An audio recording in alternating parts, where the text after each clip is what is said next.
Senator Kim, you were going to go, but all your colleagues have shown up, and now I'm going to go. So just to let you know, man, it rolls down. Thank you all. Dr. Hanishek and Dr. Murray, you've both spoken of teacher evaluation as if you've got to reward people. Now, frankly, teachers' unions have been always very nervous about it. Dr. Jenner said you can't boil the ocean. You two have stressed that you need to have, I guess, leaders within the classroom who then go and mentor others. How did you evaluate those teachers, and how did you overcome the opposition from traditional teachers' organizations? For me, it's doing things with, not to. And so as we started to have these conversations at the local level, even the state level, it is to work with teachers, work with those individuals that are impacted, and allow them. Very good, but you got to tell you something. I'm going to pay you more if you do better. What was the metric by which you judge somebody doing better? Student academic growth was the primary. So was that an N of one, or was that a classroom? It was overall, no, it wasn't an N of one. It was the overall performance of the students that were served by the teacher. Now, if you've got children who are economically and educationally disadvantaged coming in, I would say students with a high percentage of dyslexia. Sure. You've got students who are difficult to educate. Absolutely. Now, if you compare those to upper income kids, we saw from the graph, the upper income kids have been doing well no matter what. It's these kids who have been struggling. Yep. So how did you differentiate between the growth in academic performance among those who are at the bottom of the SEC, if you will, social economic class, not Southeastern Conference, versus those who are at the top? Yep. How did you judge the difference there? So we, again, look at growth and not proficiency. Many times those students that are performing at the highest level may not be growing, they're just performing. And so we look at pure academic growth. And that happens at every level. A quality teacher grows children. So let me ask, yes. Dr. West, you spoke about the need for accountability. Now, if you take a dyslexic student, 20% of our kids are dyslexic, when you give them a standardized test, you're measuring their weakness, which is an ability to read very dense material, and yet they struggle to do that. We know if you give them extra time, they can compensate, but nonetheless, that's assuming that they've had the adequate training of how to deal with their dyslexia. So tell me, how are we going to do it? It seems to me we need testing of N of one, the one student's growth, as opposed to put that student within a mean. What are your thoughts on that? Well,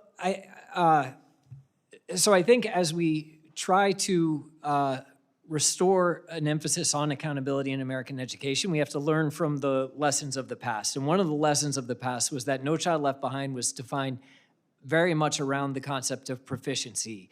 The level at which students were performing at a single point of time, rather than their growth over time. And growth is a much better indicator of what. But it still seems like you need an N of one, and then aggregate the N's of one. That's right. Not take the mean of the classroom. That's right. It's an aggregation of N's of one, or change over time for a particular student, usually from one school year to the next. Now, do we have that ability to do that? Because I don't have a sense. Maybe AI. I'm a little bit of a techno-optimist. I think Dr. Winthrop may. No, we can do that quite well, and we have nice evidence validating that that is a reliable gauge of an educator's contribution to at least this knowledge and skills that are measured by the test.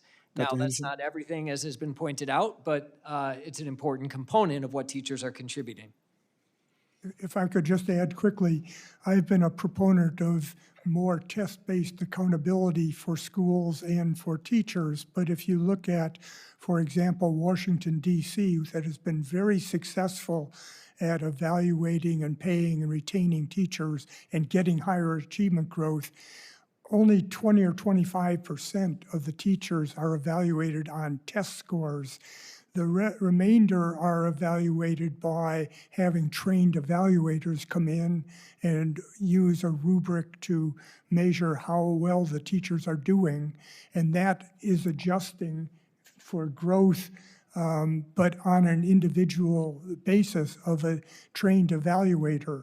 So they recognize the dyslexic student in the class and see how well the teacher is doing with all of those students. So it's not just on a test-based, you have to hit some mark, but it's on the overall evaluation of the teacher.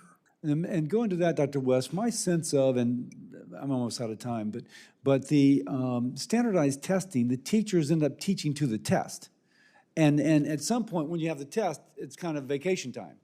And so it does seem like the standardized testing and some anecdotal evidence is thwarting traditional education, which would be all the way to the end of the year, et cetera. Dr. Jenner, any comments on that? I think we absolutely have to be mindful of how much testing we're doing. And the bulk of our time should be teaching, but you have to know where a child is, individual child, an N of one, in order to provide the key interventions. So I think we have to keep our eye on that for sure. Okay, Senator Hickenlooper?